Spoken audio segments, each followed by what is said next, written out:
Provocative research that we've all been talking about and discussing about what happens when parents have a favorite child.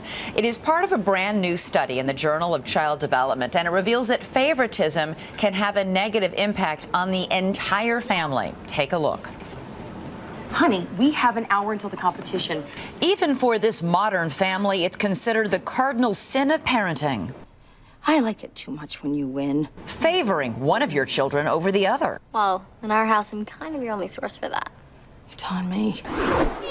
Go get it, run, go get it. This father of two endured serious backlash last September when he posted a blog saying he liked one son more than the other. He's just the one I relate to easier. And if that means he's my favorite and those are that's the language, I don't think that's too evil. But now a University of Toronto study reveals that a parent's preference for one child, especially when it's obvious, can negatively affect the entire family, even the child getting all the attention. It's really mainly when children perceive the parenting differences to be unfair that they're most reactive to that themselves. Days before Baltimore Ravens head coach John Harbaugh faced off against his brother Jim at the Super Bowl, he jokingly called into a telephone press conference given by their parents. Is it true that both of you like Jim better than John? It is not. Is that John? Is that John Harbaugh? Perhaps John Harbaugh had the right idea. The new research says if one sibling acts out, he will ultimately win the attention, a dynamic that could create lasting problems.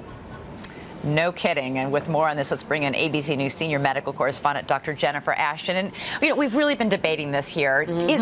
Is it really true that most parents have a favorite child? Well, I think most parents might have an inclination towards one child over another, but we're talking in this study about dramatically positive and negative behavior. We're not talking about parenting children differently. We're talking about being very negative to one and maybe positive to the others. And my first reaction, Elizabeth, when I read this study was, oh no, do I have to add this to the list of the many things that I may be doing wrong? But we're talking here about dramatic examples. But how often does that happen?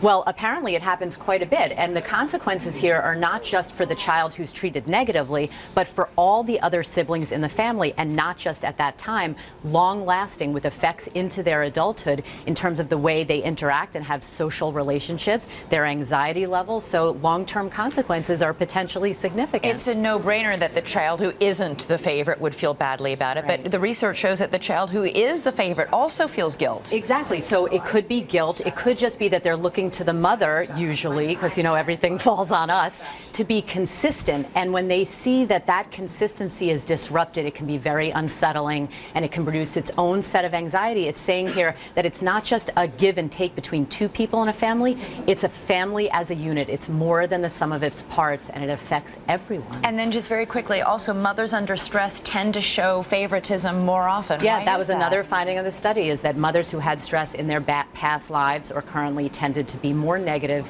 Again, it all comes down to us. Wow. We have a hard job. Yet another thing. That's All right.